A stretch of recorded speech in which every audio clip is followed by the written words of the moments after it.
నేను రాజ్యాంగ సంరక్షకుడిని అని ఒకవైపు రాహుల్ గాంధీ రాజ్యాంగం చేతిని పట్టుకొని పార్లమెంటులో ఫోజులు కొడుతున్నారని, బయటికి వచ్చేమో కాంగ్రెస్ పార్టీ కార్యాలయంలో పార్టీ ఫిరాయించిన తెలంగాణ ఎమ్మెల్యేలకు వెన్నుతట్టి ప్రోత్సహించే విధంగా ప్రవర్తిస్తున్నానని బీఆర్ఎస్ వర్కింగ్ ప్రెసిడెంట్ కేటీఆర్ ఎద్దేవా చేశారు.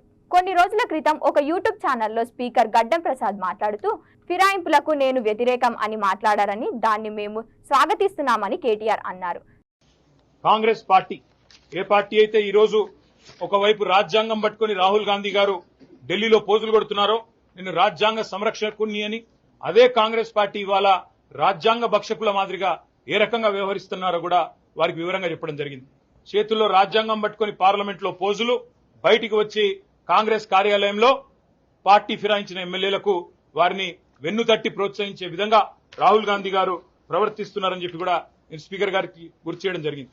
ఇది కాంగ్రెస్ పార్టీ యొక్క జాతీయ మేనిఫెస్టో. ఇదే మన తెలంగాణలోనే తుక్కుగూడలో విడుదల చేయడం జరిగింది న్యాయపత్ర. అందులో కూడా కాంగ్రెస్ పార్టీ చాలా స్పష్టంగా చెప్పింది. ఏం చెప్పింది న్యాయపత్రాలు అంటే, we promise to amend the 10th schedule of the constitution and make defection leaving the original party on which the MLA or MP was elected and automatic disqualification of the membership in the assembly. ఇది వారు చెప్పిన మాట. ఇది కూడా speaker గారికి చదివి వినిపించాం. హర్యానాలో ఇదే కాంగ్రెస్ పార్టీ కొట్లాడుతా ఉంది.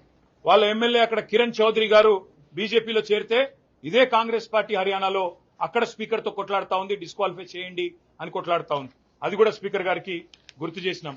దాంతో పాటు స్పీకర్ గారికి మరిన్ని ఉదంతాలు కూడా దేశవ్యాప్తంగా ఉన్నాయి, వారికి గుర్తు చేసినాం. కర్ణాటకలో ఎక్కడైతే బీజేపీ పార్టీ కాంగ్రెస్ ఎమ్మెల్యేలను కొనుగోలు చేస్తుందని అక్కడి ముఖ్యమంత్రి సిద్దరామయ్య గారు చెప్తున్నారు. 50 కోట్లకొకరు చొప్పున పశువుల సంతలో పశువుల్ని కొన్నట్టు మా ఎమ్మెల్యేలని కొంటున్నారు అని చెప్పి అక్కడ సీఎం సిద్దరామయ్య గారి ఆక్రోశం ఏదైతే ఉన్నదో అది కూడా స్పీకర్ గారికి చెప్పాము. మీరు ఇలాంటివి అనుమతిస్తే ఇలాంటి వాటిని పరోక్షంగా మీరు పట్టించుకోకపోతే పరోక్షంగా ప్రోత్సహించినట్టే అవుతుందని చెప్పి కూడా వారికి చెప్పాం. స్పీకర్ గారు ఏ పార్టీ నుంచి అయితే గెలిచారో కాంగ్రెస్ పార్టీ నుంచి, అదే కాంగ్రెస్ పార్టీ ముఖ్య నాయకుడు రాహుల్ గాంధీ గారు గోవాలో అక్కడి కాంగ్రెస్ అభ్యర్థులందరితో కూడా ఈ రకంగా శపథం చేయించారు. మేము ఎవరెవరైతే బీఫామ్ తీసుకుంటున్నామో మేము పార్టీ ఫిరాయించము అని చెప్పి శపథాలు చేసిన వైనాన్ని కూడా వారికి గుర్తు చేసినాం. అదేవిధంగా మొన్న జరిగిన హిమాచల్ ప్రదేశ్ లో జరిగిన రాజ్యసభ ఎన్నికల్లో 6 కాంగ్రెస్ ఎమ్మెల్యేలు బీజేపీ అభ్యర్థికి ఓటేశారు, రాజ్యసభ ఎంపీ అభ్యర్థిగా. అక్కడ అసెంబ్లీ స్పీకర్ గారు డిస్క్వాలిఫై చేస్తే వారు దాన్ని సవాల్ చేస్తూ సుప్రీంకోర్టు పోయారు.